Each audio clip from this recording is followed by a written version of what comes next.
Guys, thank you so much for joining me in another video. So if you haven't seen the past couple videos, probably already heard, but if you haven't, Chanel has taken a minority stake along with the heiress of L'Oreal and a few other investors, the founder of Net-a-Porter, as well as Moda Operandi. Big name, which is very interesting, is obviously Chanel. A lot of people are speculating all kinds of things. Of course, this is because Chanel does not have a creative director. I got in the comments and people have messaged me, are Mary-Kate and Ashley Olsen going to be the next creative directors of Chanel? Is it really that unexpected? Was kind of what I've been thinking about in the past couple of days. As somebody that has been looking at Mary-Kate and Ashley Olsen's style, not only just their own, be it like their own fashion brand, as well as they've just been such iconic major fashion figures, right? I was really thinking about Mary-Kate and Ashley Olsen and them wearing Chanel. While we know of their fashion style right now as very much the row, as you know, that totally makes sense. It's their own label. If you look back at their style, the prevalence of Chanel is very much there. Like Chanel as a brand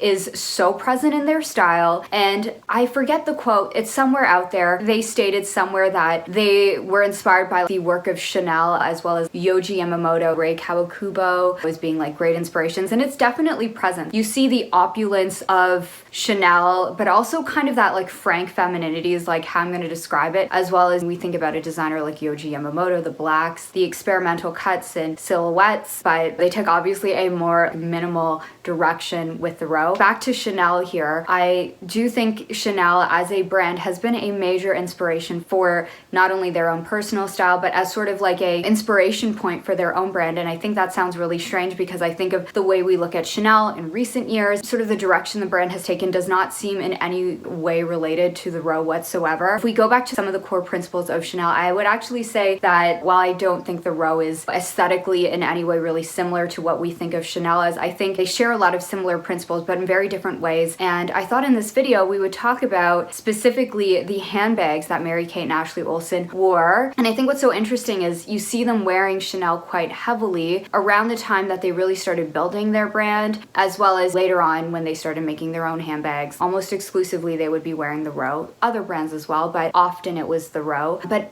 they wore a lot of Chanel, and they've worn a lot of handbag brands, be it Balenciaga to Hermes, but Chanel is like a constant presence within their style. And I just thought we'd take a look at the Chanel handbags that Mary-Kate and Ashley Olsen wore. The first bag I want to talk about is actually the Chanel, from what I understand it's called the Olsen Hobo. I think it was actually called something else before that. This was a style that existed in the early 2000s, 2002, 2003, but they famously wore the bag, both Mary-Kate and Ashley, both of them, and so became known as the Olsen Hobo. And the style of this bag is super interesting. It's very slouchy, this relaxed kind of tote, but then it's got this like chunky strap with that very visible hardware. To me, it harkens back to old vintage Chanel, the really substantial hardware, the really thick leather. Think about how it would sound, the ASMR of that bag. Throughout the years, I would say from the mid-late 2000s to even early 2010s, you would see them sporting this bag, and it's very much a style that embodies both Mary-Kate and Ashley Olsen's style. And I know a lot of people think they look the same, but they do really have distinct styles. But I think this is something that is very much their style. It has very much the codes of Chanel with the chain, the strap, the CC, the yellow gold. It's a little bit more slouched, it's a little bit more relaxed. And wouldn't it be interesting if they brought this bag back? The next bag that I want to talk about is this Mary-Kate, I'm just going to call this a Mary-Kate red jumbo flap bag. So it's in this very bright red, and Mary-Kate Olsen wore this bag heavily. Now what is more trending is the mini and the smaller classic flaps. I think a lot of people, they really love the mini bags, but there's something about Mary-Kate Olsen. She really did love her big bags, and this even looks like it could be a maxi, but I'm thinking it's a jumbo just based on her size. It really stands out. It's really loud with that color, but this is a color that actually looks so good on her. Another bag is the Chanel GST. So this was definitely a favorite of Ashley Olsen. Kind of reminds me of that Hermes blue jean color. That was a color that was really popular back in the day, and I know Hermes just brought that back. It's a very Ashley bag to me. I could see the style coming back in like a slouchier variation, or you know, even in its more structured style, but yeah, it came in even larger sizes, or maybe they do like a cute little mini size. So next we have this vintage patent shoulder bag. It has sort of like a dome shape. It has like a zipper, very like classic, very vintage. What's cool is you see them wearing both new Chanel as well as vintage Chanel, and that's very much their style. They love to pull back from previous eras, blending it with more modern styles of the time. So next we have this Chanel Timeless Lambskin clutch. Again, it kind of gives me a little bit more vintage vibes, but it's also very classic. Like you could have something like this in your closet forever and just just take out time and time again. Next, we have the Chanel gold tweed clutch, and we also have the Chanel alligator flap, which is super interesting to me because when I think of Chanel, I don't really think of them as like an exotic brand, which is very interesting because I always think of Mary-Kate and Ashley Olsen as they love their exotics, they love their furs, they're really expensive, ultra luxurious materials. We also have this Chanel red jersey. This is a reissue. So next we have this vintage Chanel crossbody, and it has this diamond quilting, but it's not like the classic, it's more like the chevron effect with the diamond motif. I just love how she's styling this. Back in the late 2000s, yes, it was stylish to wear vintage, but I don't think it's like the way it is now. It is just very mainstream actually to wear vintage bags, but I don't think it was as mainstream. But here we have Mary-Kate Olsen wearing a vintage Chanel bag with her very modern of the time, like the, you know, Alexander McQueen scarf. Chanel as a brand just actually works so well with their style, new or vintage. And I've talked about the evolution of their style, like there's videos where we've talked about later 2000s, the 2010s, etc. Check out those videos. But when I think about the Row as a brand and their current style, the brand The Row to me feels like a very distant, very like great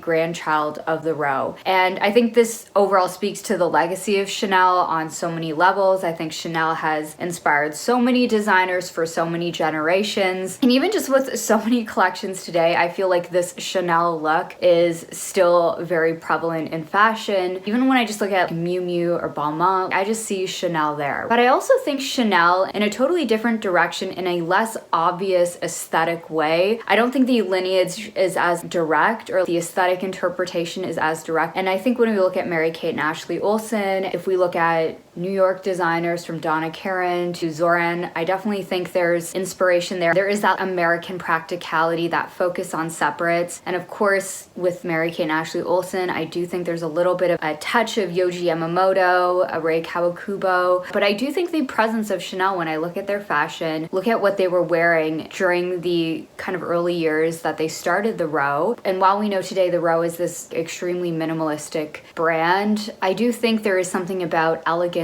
as refusal. That mentality is there with the Row. I see Chanel being a huge inspiration in how they dress, and they heavily wore vintage Chanel, not just bags. I know we're talking a lot about handbags here, but even just they did wear like Chanel at the Met Gala on multiple occasions. They have been collectors of vintage Chanel. When looking at their style, the influence of Chanel, be it modern day Carl or like vintage Chanel, I do see Chanel as being a brand that has had an impact on Mary-Kate and Ashley Olsen's style, and thus their own brand, The Row. We also have this really cool Chanel patent geometric quilt kaleidoscope bag, very futuristic. And then we also have this Chanel Coco Cabas large extra vinyl patent worn by Mary-Kate here, and with her also vintage Kelly. I also really love this Chanel pillbox clutch. So yes, honestly, we could do like a whole series on Mary-Kate and Ashley Olsen wearing Chanel. We could do shoes. They did wear a lot of their shoes, a lot of their sunglasses. Honestly, like I remember I had jobs working retail in the late 2000s, and I remember whatever they wore, anything. This was kind of like the peak era of when they would wear Chanel, and early 2010s. But be it like the sunglasses, those gladiator shoes, oh my gosh, I remember seeing dupes of those sorts of shoes everywhere. Whatever they wore, especially Chanel, it became like super popular. Those sunglasses, they were totally Chanel girls back in the day, and I always wonder, would they be Chanel girls again? So yes, anyways guys, that is my video. Thank you so much for joining me in another one, and I hope to see you in the next one. Bye.